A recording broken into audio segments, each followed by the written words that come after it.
So, welcome everyone. This is really encouraging that people want to be mentored and want to mentor, or you want to do both. Just a little bit about me. I'm currently being mentored by Jan. I have a little experience in Kids Hope mentoring years ago, and as in a pastoral care role, and having different kids live with us. But I'm on a journey too, and I kind of feel like, one of the early disciples, or Moses, is like, why pick me? I don't know, but here I am. So yeah, I'm going to put my name down to be a mentor as well. So anyway, I just thought before I pray, I just was looking, doing a bit of research this week, and there's a Christian mentoring group that had a really interesting description. And that said, every thoughtful Christian has at some point prayed for an experienced and godly person who would listen, understand, and encourage. A trusted person who would not be afraid to ask the hard questions. Someone to hold one to account in a supportive relationship. A wise man or woman who can draw on life experience. A thoughtful guide on the journey to maturity, a pastoral person who cares and prays. Very few receive the mentoring they are longing for. So I'm just really encouraged, having been on the receiving end of mentoring, that Matt's really keen to have our church embark on a journey of mentoring. So let's pray. Father God, thank you for gathering everyone here, that you've put on their heart, that this is an important thing for them individually and for our church. We just pray that as we learn and grow together, that you would speak through what Matt has to share. And we pray for those who've indicated too that they want to be a part of things in the future. We just thank you that for what you are building in our community. Amen. Amen. For me, I know this stuff's important. As I look back on my journey, I have been the recipient of mentoring on many different occasions, right at the point where I needed it, often, in lots of different ways. There's lots of different definitions of mentoring, but for us, what we mean by mentoring is someone who's in your corner, someone who's encouraging you and challenging you to make the choices you want to make in order to grow. So a friendship is two-way. A mentorship is not two-way. It's a one-way street for the time of the mentor. So you're not coming in as a mentor. Your task isn't just to be a friend. Your task is to be a support and to spend an hour focused on that other person. Well, fellowship doesn't happen accidentally. It is a conscious choice to act, and these things are these are the kinds of things that we say we need to build in. And if I want to be honest, as I'm looking at our church, we still have a way to go in terms of what does it mean to really move forward in the whole thing of fellowship and space, and particularly to help get to a point where people know how to move forward. And so the share behaviours are kind of this. Mentoring is like how we practically do this.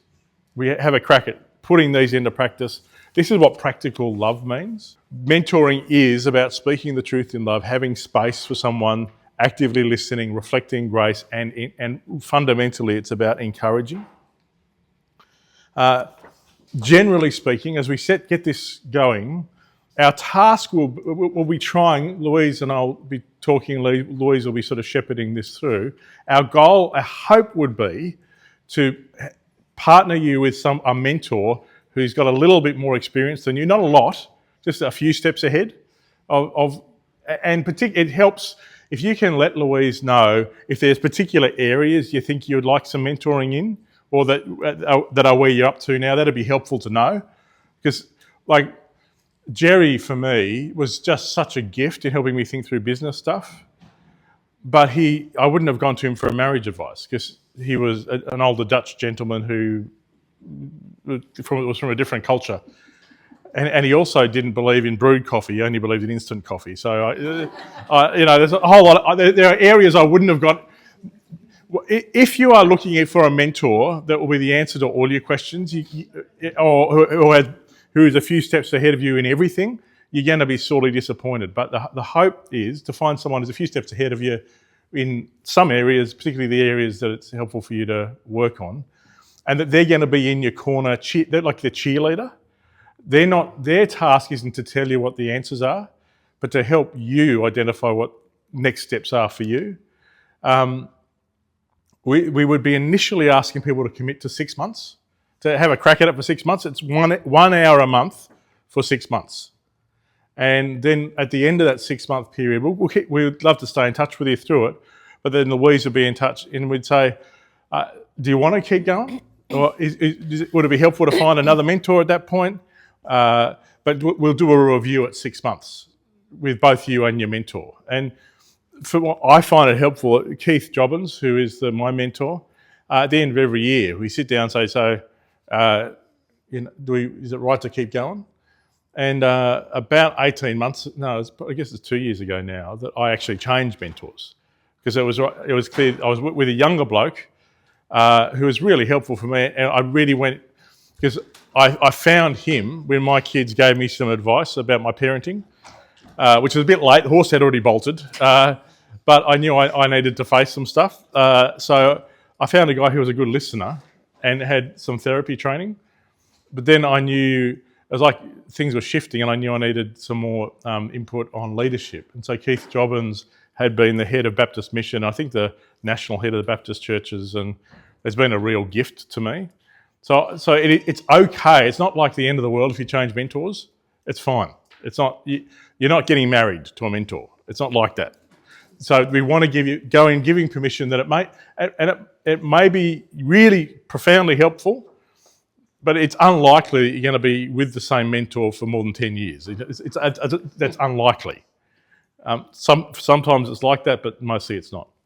The mentor's task is twofold.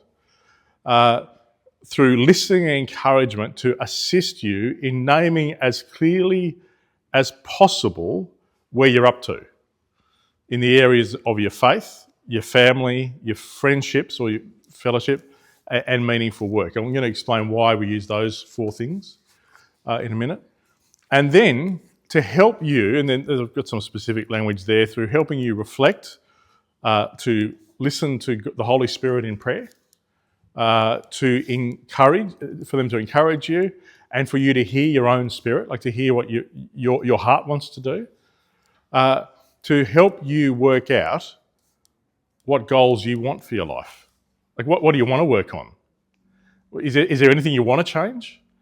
And so their task is to help you name where you are and what you might want to work on or change. I said this morning in the service, I think one of Satan's main goals is to keep you stagnant, to get you to a point where where next year is the same as this year, just with a few more wrinkles. Next year is meant to be different than this year. We are all meant to be growing as part of it. Their task is to help you name where you want to move forward. We've picked these 4 things. Going to talk more about it later in the year. Mainly, for me, they're biblical. It's pretty straightforward, really. The most important one is obviously your faith. Like, without your relationship with Jesus, nothing else makes sense. And as you open yourself, and my guess is, I hope that you won't get to a point where there's nothing to work on in your relationship with God, because that's always something to work on.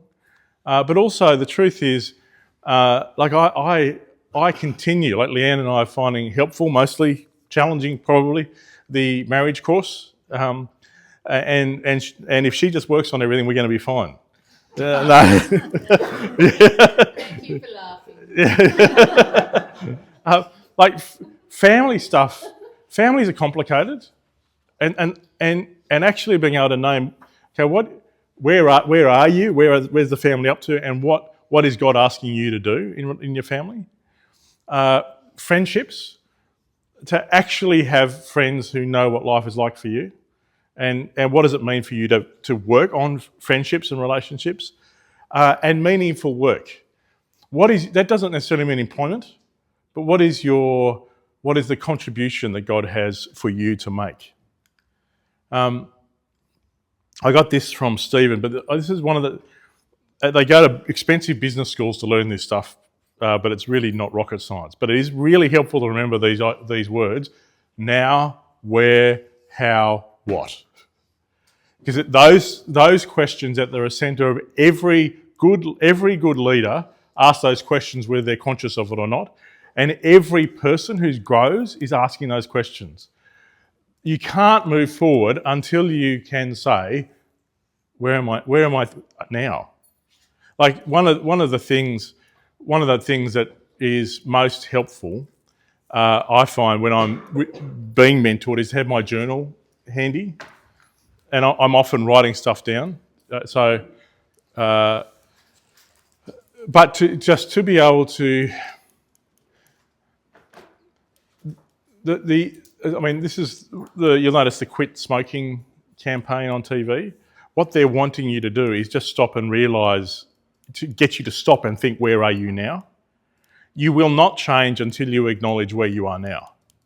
Like, part of what the strength of what Matt was sharing this morning is he's trying to encourage people to say, let's be honest about where we are now. And so the task of a mentor is to help people get to a point where they can say, where am I now? And then to help them say, yeah, but where do I want to be? And both of those are scary questions, because the moment you do that, you're kind of off and away. Satan wants to keep you away from that. He wants to keep you anaesthetised. He wants to help you avoid pain and help you avoid these difficult kind of questions. Because once you've asked those two, then you can ask, how are we going to do it? And what will I do about it?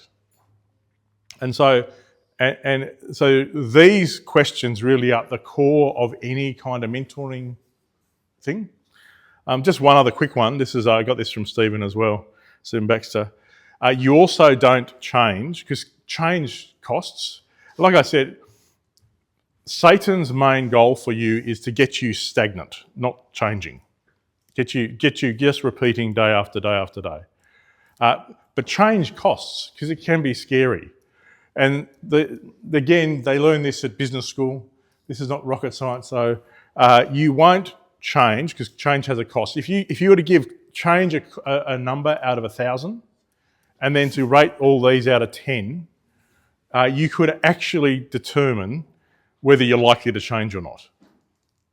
So if you're trying to change something really small, like the kind of toothpaste you use or whatever, there's not a high cost to change.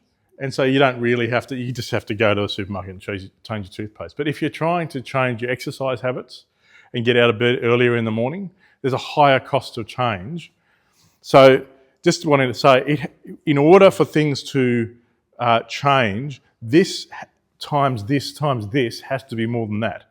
You've actually got to be frustrated enough with where you are. If you are happy just going through the motions and just repeating year after year after year, you're not actually going to change. You actually need, one of the most important things in terms of growth is dissatisfaction. So which is challenging, because I know for me as a pastor, I know part of my goal is to help you be dissatisfied, which is a dangerous thing to do. But that is part of the. But then you need to have dissatisfaction by itself is powerlessness inducing. You then need to have a different picture of what you want to change, and then you need a plan of how you're going to do it. So they're just things to keep in the back of your mind. For me, this is what it's all about. We want to be a church where we're building on the rock. This is what it's all about. Jesus says, if you want to follow me, you need to build your life on the rock. Now, we've grown up, for those in Protestant Christianity in the West, we've grown up in a kind of Christianity that is very excited about people laying the first brick of the building, but is less concerned or less worried about what happens next. But we actually, part of following Jesus is learning to build the whole building of your life on him. And that's what he's saying. And so your task, and the task of mentoring is to work out for you, what does it mean for you to build your house on the rock? And this is what I pray that mentoring is encouraging for you. That's the whole point of it. My sense is, part of where it's come from is me as I look at our church, I think we all need a bit more encouragement to honestly face where we are and then think about where we might be in order to build our house on the rock, in order to actually follow Jesus. And it's interesting, it says that there's a link between encouragement and being deceived by sin. Like Matt was saying, I think part of Satan's goal is to keep you isolated and in shame, where you don't have to tell anybody what's actually going on for you, and you just live in it and think you're terrible and you can't tell anybody else about it. Our task is to be a church where we actually encourage each other. Just going to get to this picture I've shown you, but just to say, as a church, we've done our best to try and name the kinds of things you build into your life in order to build your life on the rock. As we said last week, what we mean by follow, bless and share. You don't get saved by doing any of this stuff. But they are the kinds of things that Jesus did, and he said follow him. So they're the kinds of things I reckon you benefit from and you become freer when you do it. We part of the mentoring conversation, what do you expect? We're not being prescriptive. We're going to run up front with all this stuff. We're going to give you a general pattern. But we would expect that for most of us, there might be one of the follow, bless and share things that'd be helpful to think about. And so we've talked about these different things. And it may be for you, you need to speak the truth a bit more to people. Or it may be you need to be more of an encourager, or there may be someone that you need to reflect grace to. It may be that Sophie tried to collar me yesterday and said, Dad, you got that Sabbath thing up the front of the church, but you actually doing it? and it may be that you need to focus on resting. It may be that's what God's asking of you. Or it may be how you manage your time and your money. If you tried to do all this stuff at once, you would burn out, and we really don't recommend it. But part of your mentor's task and part of your task is to work out, is one of these things helpful to keep in mind? Listening, prayer, just eating, sharing meals with people, studying how Jesus did stuff, and discovering the purpose that God has for your life. We'll talk more about it. Just a couple of things. I want to say the mentoring task is a bit like this. Even you can be married to someone hypothetically and feel like you're on different sides of a chasm. And what happens, but this is very true with mentoring. You actually one of the challenges can be. This is where I think we've got it wrong with evangelism often. We've gone up to people and said, "So, have you been washed in the blood?" Where we've got no relationship at all, and we dive straight into one of the most personal and important conversations they'll have, using language that probably doesn't make any sense. So just want you to keep in mind that this is actually what the mentoring relationship will look like. Each conversation will be a bit like laying a plank down, and then gradually, as the plank gets strong enough, then the measure of a healthy relationship or a strong relationship is that it can cope with the weight of disagreement. The measure of a healthy relationship, and particularly you want to get to the mentoring where you can see things different to your mentor, or your mentee can see things different to you, and that's okay. So that's what we want to get to, that point where it's okay, where you both see each other as different, because you are both different. What happens if the bridge is not strong enough and you try and it doesn't go well? Did you like that? I did that. That was my animation. So just want to run you through what we'd expect the typical mentoring conversation to be, which is this thing in front of you. I want to say up front about all this stuff. It'll never be as neat and tidy as this, and it's not. You don't have to worry about it. But just want to give you, for those who are mentors, but also those who are being mentored, just to give you a framework to think about, well, what would I expect to happen in that hour? So the first 10 minutes or so, you're actually wanting to build the bridge. You're wanting to say, so how are you going? You want it to just to help relax. So particularly if you're over a cup of coffee, you can do it over Zoom if you need to, but it makes it a little harder to relax. So, but I find with a cup of coffee in my hand, I relax more. But just, how are you going? What's the last month been like? Talk about the football, whatever.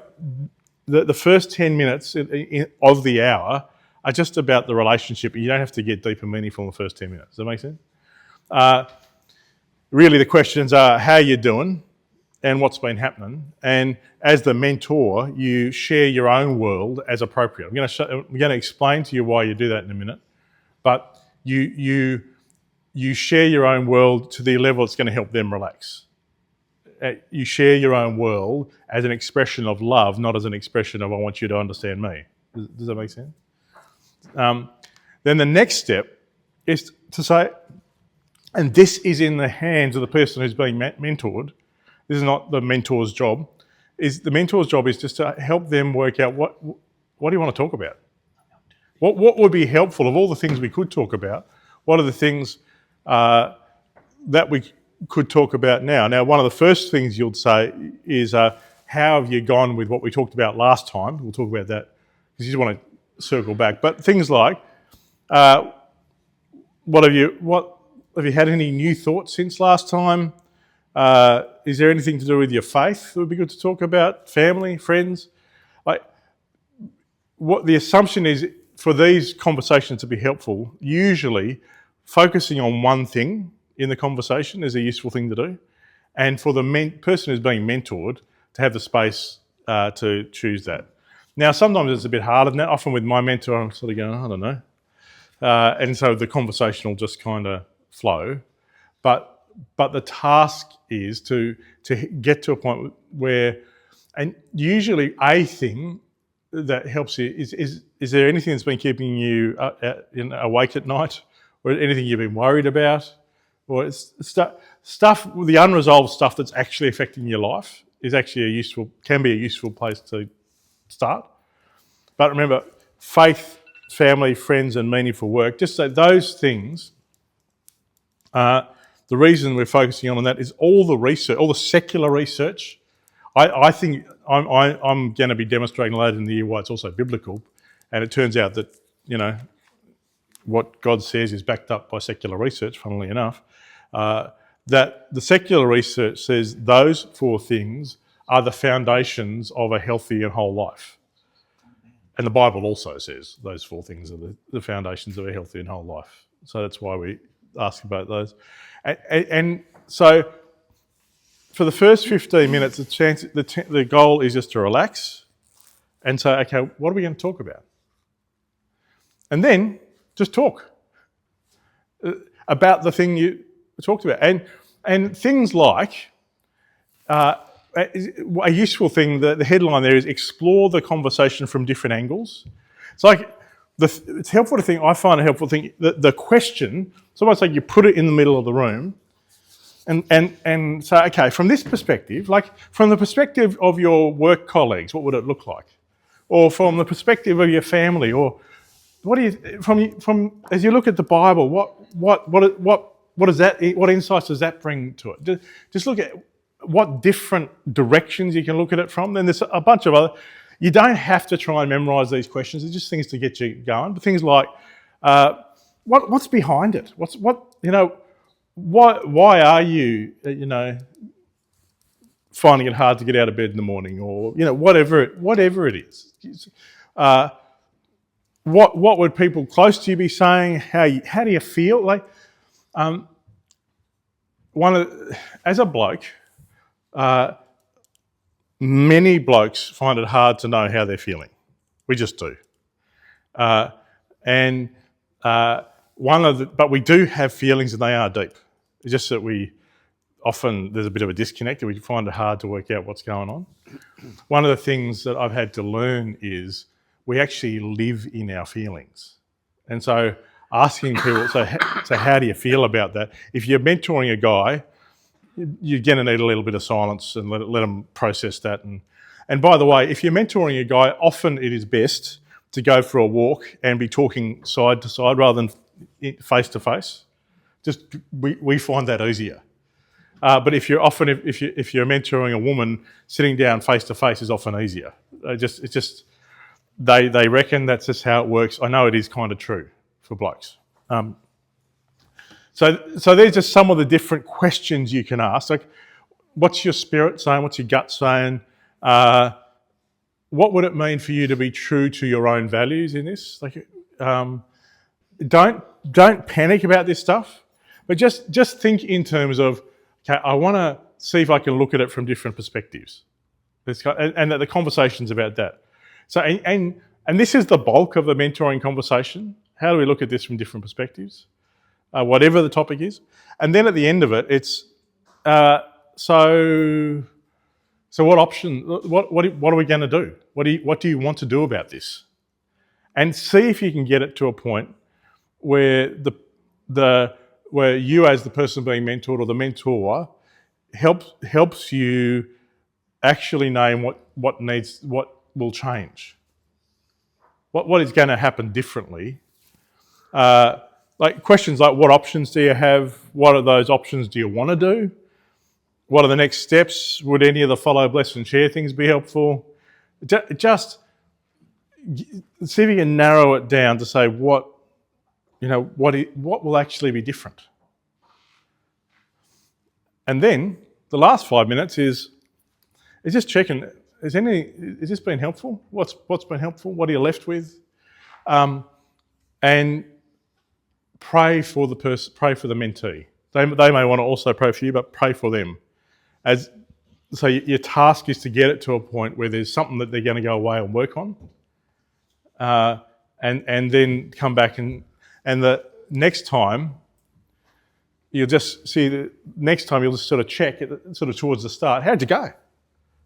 How did things go? So this is kind of the shape of the hour. Like I said, don't panic, and it's very rare that it's ever going to be exactly like that. But it's just to give you a bit of an idea that the task is to let them choose what they're going to talk about, spend some time talking about it, and then get to a point where they determine what needs to change, or does anything need to change. As you look at this, how do you respond to this? I think I'm asking. What responses do you have to this? Yeah, as I was looking at it, it reminded me of in apologetics. Yeah. You don't start debating until you have restated their stand to their satisfaction. Yes. Yeah, so you don't start giving out advice until you know their stand. Like, in apologetics, it's similar. Yeah. But probably the difference between apologetics and this is the steering wheel, as much as possible, is always in their hands, and it's their life. Whereas in apologetics, you're wanting to reveal truth to them that you have that they don't have. Yeah, that's right. This is a similar process. It is. What we want to guard against is coming in and trying to fix people up. A mentor isn't a fixer-upper. Any other responses as you see this? My initial response is, here we go to uni again. But my heart and my spirit is saying, no, this is just going to come naturally. Yeah. Yeah, there's probably more words there than need to be. Oh, yeah. But But you need something. yeah, yeah. And really the task is just trying to help you work out, if you can get, in whatever words make sense for you, how do you connect with them, help them work out what they want to talk about it, and then work out what's next. And that has a lot to do with who you are and your personality. Yeah. And also the person you're talking to. Yeah. Any other responses? Yeah. I just wonder in the process of mentoring, if some things become apparent that are too big to deal with that mentor relationship, and then at what point do you say, here's another avenue that might be helpful for this person? Because everybody's doing life, it's messy, it's complicated, and there's lots of things that we might carry or people are carrying that need more than a mentoring conversation, but that might be a direction. Absolutely. Yes, exactly. This is not the solution, this is mentoring into this direction. Yeah. Almost definitely. And it's really important to realise you are not a counsellor and you're not a therapist. Your task is to be a cheerleader. And most people have garbage that they would benefit from talking to somebody who has training with in different ways. Whether some people have funny theology that they need to come and talk to a pastor about, or some people have histories of abuse that they really need trained people to help them with, or there can be just really practical stuff. Like some people need to learn how to cook, then they need Janine. So that's the. So your task isn't to be have all the answers, and that it becomes a problem if you think you do. So you're like that would become the next step to help them say, okay, how can we help you talk to Janine, for instance, or how do we help you find a counsellor, or how do we help you talk to a physical therapist, whatever it is. That's really helpful and really important just to state and restate. Yep. Any other responses? Yeah. I had a talk with Pete during the week because my eldest son wanted to step up to be a guardian. Oh, yeah. So I'm seeing the similarities. And to have to talk was very hard to start. And he went a bit funny afterwards, but a guardianship in our situation, when I die, that he's just going to be in a bit of trouble, and so we have to sort things through. Yeah. But I said, your eldest brother's got your best interests. Yeah. And to step up, I said, is a huge thing, and it's wonderful. Absolutely. It's wonderful. And that talk today about loneliness, two men in the same house, two lonely men too, by the way. It was good for me. Yeah. And good for us. Yeah. The others resonate a bit. Yeah. Yeah, it's really helpful, mate. This stuff takes courage. And remember, if you're a mentor, remember, it takes real courage to ask for mentoring. It takes courage to be a mentor. It takes real courage to ask for mentoring. And if you remember that, just keep that picture of the planks in. Don't panic if the conversation doesn't go deep quickly. It's a gradual process. Relationships are a gradual process. Okay. Anything else? Just a couple of other things I wanted to point out. Looking at it for someone who is being mentored but wants to go to mentoring, I look at all that and then think, oh my gosh, there's a lot. But then I think, well, we're both being gifted the Holy Spirit. Absolutely. And the Holy Spirit will be guiding the mentor and the mentee. And, if I forget to pray, or if I forget, as long as I keep directing the conversation to the person, not myself, focusing on them, it'll come. I found that visual of the planks really helpful. Like, it's not we're going to have a whole plank from the beginning. No. It's like it is really so important. It's a process, and it'll never be as neat and tidy as that. And it's okay. It's actually really important. I just needed to get that out so you know, okay, this is the kind of conversation you need to have. But it'll never be as neat and tidy as that. Okay? Just got to whip through a couple of other things. Just want to get, so you have it in the back of your mind. If you've done foundations before, this stuff will be recap. Otherwise, for those who haven't, some of it will be new.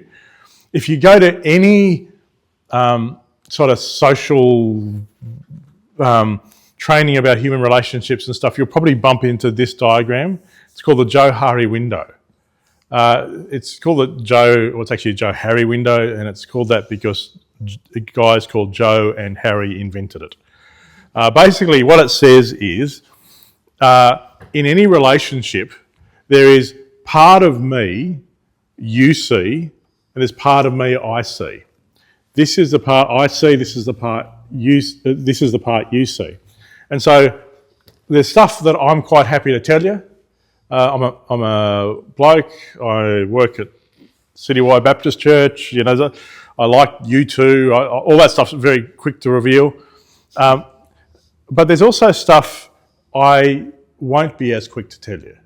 Some of it because it's just not in my consciousness.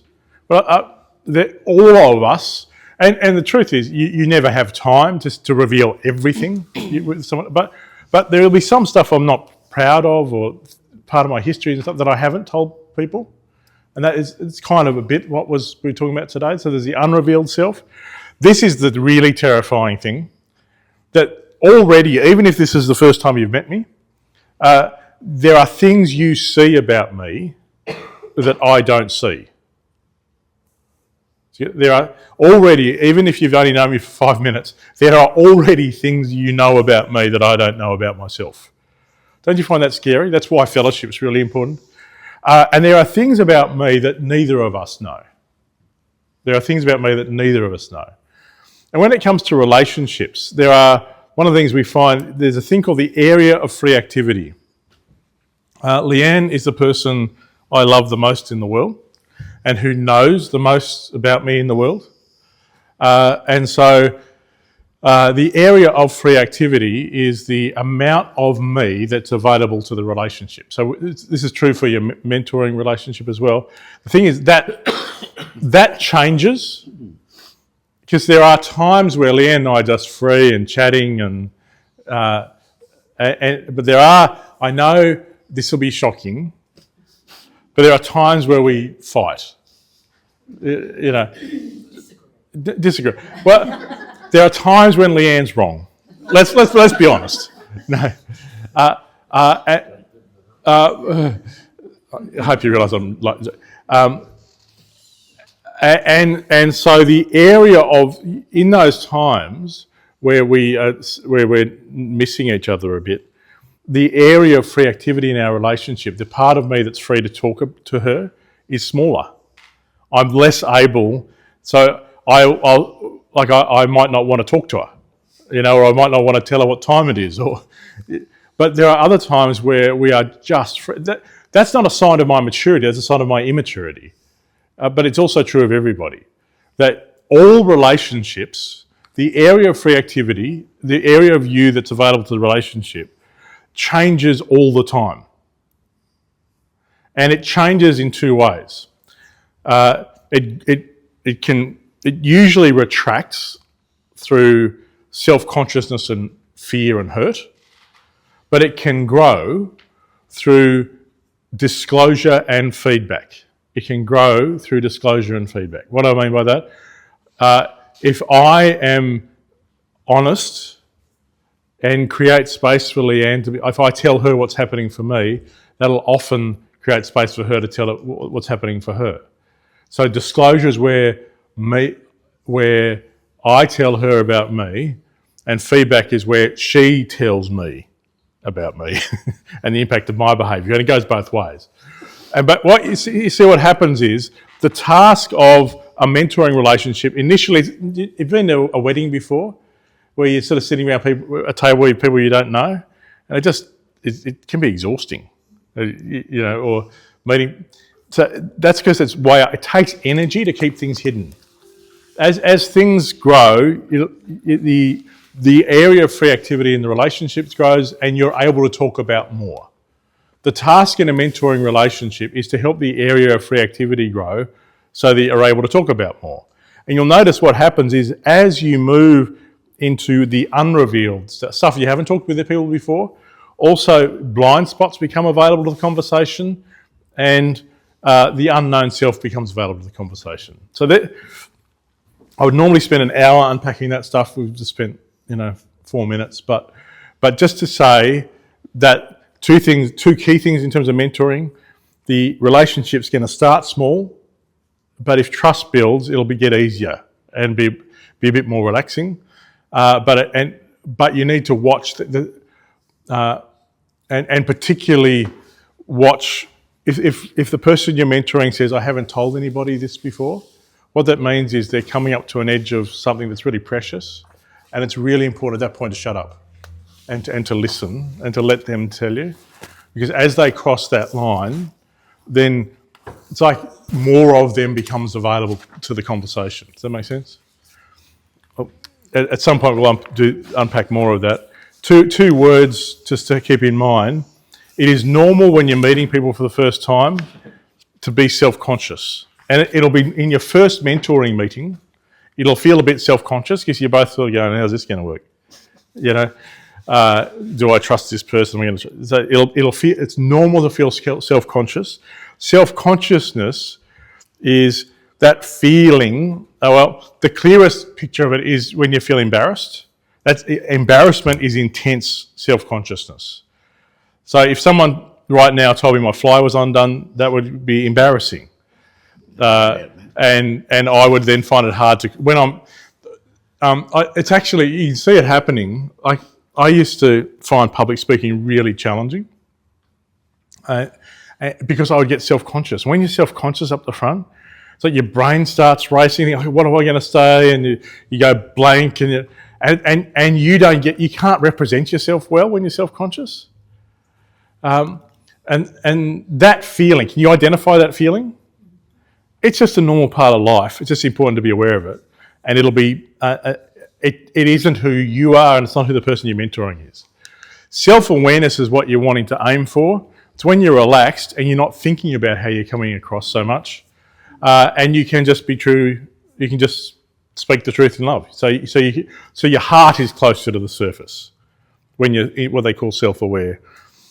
Two other words I want you to be conscious of, and one of my fears with setting up mentoring programs is sympathy is the normal human response to staying safe in relationships.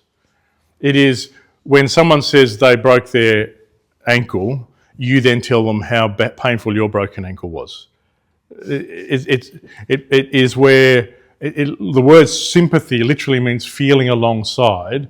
It's where somebody else's activity gets you into your own world. It's like, I'm fascinated. I love my grandson. I'm so excited to be a granddad. But it's fascinating. One of the things you see it most clearly for poor mothers who got new baby, because they get every other mother's birth story. Debriefing it for our whole life. Yeah, that's right. Yeah, but one of the challenges, one of the great challenges, because one of the things you notice is every baby, even for the same woman, every baby's different, every birth story is different, and the danger is you think you know. Have you ever had anybody tell you, say, I know exactly how you feel? How does it make you feel when someone says, I know exactly how you feel? I say, no, you don't. No. Yeah, that's right. So we really, going into the mentoring relationship, it's really important just to understand you don't know. You don't know their world. The only way you'll get to know their world is if they tell you. And that's the importance of what we call empathy. Oh, I'm going to go backwards here. Yep. So empathy is where you put your own stuff aside enough to get into their world, to listen to their world. So what James says, be slow to speak, quick to listen, and slow to become angry. Empathy is understanding things from another person's perspective. The Hebrew word for empathy or for compassion literally means suffering with, actually letting yourself get into their world. And the only way that's going to happen is if you stop, watch, because it can be really tempting to want to tell them how you fixed a problem that was like their problem. Your task is not to do that, but to let them tell you about their issue or whatever. Does that make sense? Just wanted to say, and again, I would often do 2 sessions of training on this stuff, but just wanting to put this stuff out there, saying this is stuff to keep in mind. The task is to be with them. Two quotes. I find this one. Empathy has no script. So I've just given you a template of how mentoring is meant to work. Now I'm telling you it's not going to work. Empathy has no script. There's no right way or wrong way to do it. It's simply listening, holding space, withholding judgment, emotionally connecting, and communicating that incredible message, you're not alone. As a mentor, that is your task. To be with them, say, you're not alone. And what is it you want to work on? And this other one by a guy called Doug Steer, to listen another's soul into a condition of disclosure and discovery may be almost one of the greatest services that any human being performs for another. Just to listen to somebody. This is more relevant than ever before. Like, our culture is the most isolated culture, I think, in history. Like, there are more people who feel alone and isolated than, and the stuff about shame is massive. And so just creating space to listen and create space and to invest. So what we're asking for you, if you're going to mentor someone, is you are investing in someone else for 1 hour a month. And if you're being mentored, you are investing in your own life, in your own growth, 1 hour a month. I'm conscious it's been a bit like drinking from a fire hose. I've been talking a lot. But what are you left with from this discussion? Does anything stand out, or what are you left with from this? Yeah, Linda? Relax and let it happen. Yes, that's beautiful. Yeah, relax and let it happen. Yeah, that's it. Relax. Relax and let it happen. Oh, that's beautiful. Anyone else? I was just going to say, oh, we can do it. Yeah, great. Absolutely. And I got to tell you, this stuff changes the world. Just as Timothy needed a Paul, and then he says to Timothy, go and find other people who you can invest in, that they can then invest in others. This is the model. This is the biblical model. Anyone else? Just what are you left with as we finish it up? I think it'll be a privilege for people to journey together in this type of context. Yeah. I think it'll be personally growing for everybody involved. Absolutely. I think it's very encouraging to see what we can do. Yeah. Thanks, Anne. Yeah, I do feel like if we can, it's not rocket science, but it does feel like this could make a big difference if we could actually do it. Yeah. I just thought of a man that used to talk to me and I didn't say much. He said, most men I talk to, they've got their opinion and try to fix. And when I started to get well, I gave my opinion and he said I didn't ask for it. So you've got to be careful there too. Yeah, you do. You know, Yep. that's important. Yes. Yeah, absolutely. You're exactly right, Steve. I just wanted to say that I'm incredibly grateful that this opportunity exists, and just to thank you so much for having the sensitivity to realise that this is a need and something that can be implemented, and I think it's just going to be incredibly constructive for me personally and for everyone here, and just thank you so much. Thanks, Serena. And my hope and prayer is ultimately everybody in the church will have a mentor. That is, so I don't think you get to a point where you don't need to be having space to work out how do I move forward. I think, yes, thank you. Anything else? Mine is mentoring and praying for the mentee, the mentor. It reminded me of something I heard a long time ago about praying. When we say that we'll pray for somebody and don't do it, or you half-heartedly say it or do it, but if you say to somebody that you're going to pray for them, you need to do that. Yeah. Because when you do, you have to realise you're on holy ground. Yes. And it's Christ that will work through you and the other person. Yeah. Because we're on holy ground working for Him. Yep. Thanks, That's the way Vic. I see it. Yep. It might be a nice place to leave it. Feel free to, like, if you've got any input for Louise in terms of the kind of person you think you'd be most useful for, or any questions, Louise will be in touch and we'll work out together and pray. So, yeah. Yep.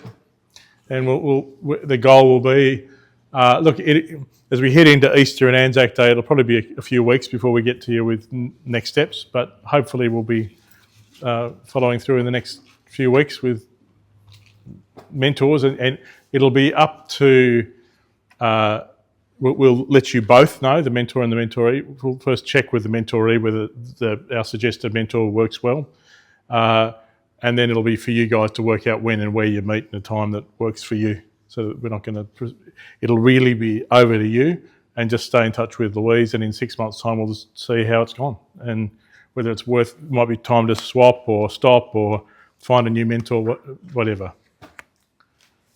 One of the things I read during the week about mentoring too, just a small sentence that stuck in my head, is friendship with purpose. Yeah, that's beautiful. Yeah, so maybe leave you with all that. I guess the only other thing is I think there's quite a few here who haven't registered, so your names may not be on a list somewhere to be matched up, so you need to let Louise or Matt know. Louise. Yeah, if you want to, or both. Yeah, and you may have signed up just to be be mentored, and you're willing to be a mentor.